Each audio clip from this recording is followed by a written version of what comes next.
I'm going to do a close reading of the poem Digging by Seamus Heaney to help you understand how to process the poems that we read in class and how to start formulating ideas for your oral commentary. So here we go. Digging by Seamus Heaney. Between my finger and my thumb, the squat pen rests, snug as a gun. So the first thing I notice is the repetition of the word my. You've got my finger and my thumb. And to me, that indicates that the speaker is taking responsibility for something. I see the word squat, the adjective squat, to describe the pen, which makes me think that the pen is about to act. It's in a squatting position and it's ready to act. And there's a separation here with the semicolon, and it's being compared to a gun. So I instantly see that words are revealing here. The pen is being used as a weapon. Are words a weapon? It reminds me of that phrase, the pen is mightier than the sword. So I'm going to keep that in the back of my mind. Moving on to the next stanza. Under my window, a clean rasping sound when the spade sinks into gravelly ground. My father digging, I look down. And some things that I notice here under my window, I note that the speaker is above his father. Is there a hierarchy of power here? Perhaps. The clean rasping is a juxtaposition to me. Rasping is kind of old, shows age. Clean is new. Spade sinks into gravelly ground. I note the alliteration here. And the spade sinking, the word sinking indicates an ease, but gravelly ground indicates a harsh condition. So there's another contrast there. And then there's also a separation between the speaker and his father, because his father is outside digging and he is inside. This is the first notion of the word digging, and your father is doing it literally here. I'm noticing that the speaker is very precise in his language, maybe as precise as the father is at his digging. There's an enjambment at the end. If you notice right here, there's no punctuation leading into the next stanza. So that could indicate a questioning tone of the speaker, something that's unresolved. Moving on to the third stanza. Till his straining rump among the flower beds bends low, comes up 20 years away, stooping in rhythm through potato drills where he was digging. So I note the straining rump. The father is getting old here. The juxtaposition of the straining rump and the flower beds also struck me. While he is old, he has a straining rump. He is among these flower beds that are still full of life. 20 years away, right here, 20 years away means 20 years ago. So there's a reflection on his father's past that the speaker is doing. And then stooping in rhythm through potato drills, I note the heavy labor, but that there's a grace and a precision to it, hence the word rhythm. This is the second time we hear the word digging, and here it's more of a memory of his father when he was a child. There's the contrast of digging for utilitarian purposes, like potato drills, versus digging for beautiful purposes in the flower beds. Moving on to the next stanza.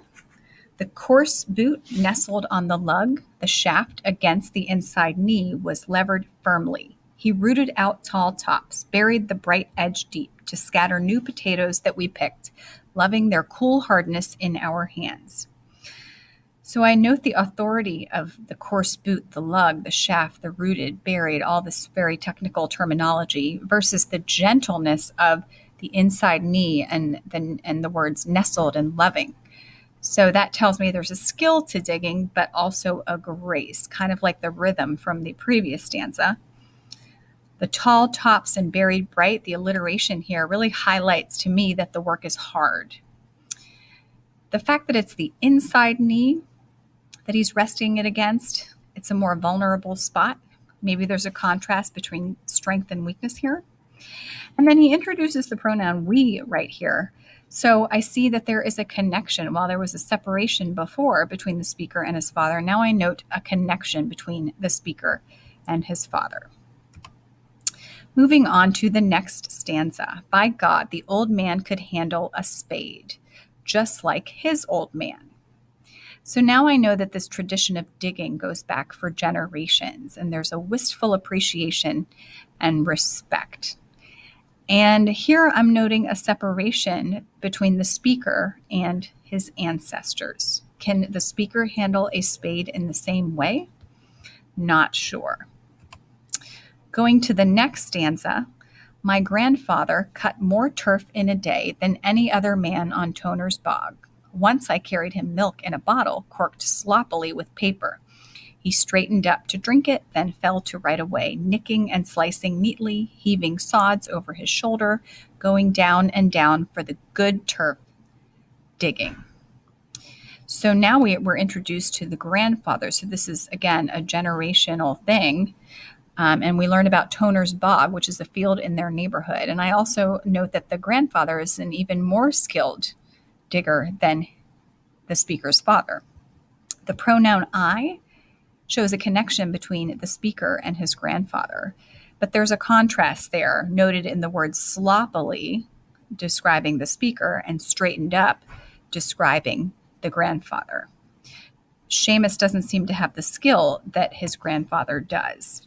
However, he does have a skill with words, nicking and slicing neatly, heaving saws. That alliteration here really shows his precision of language.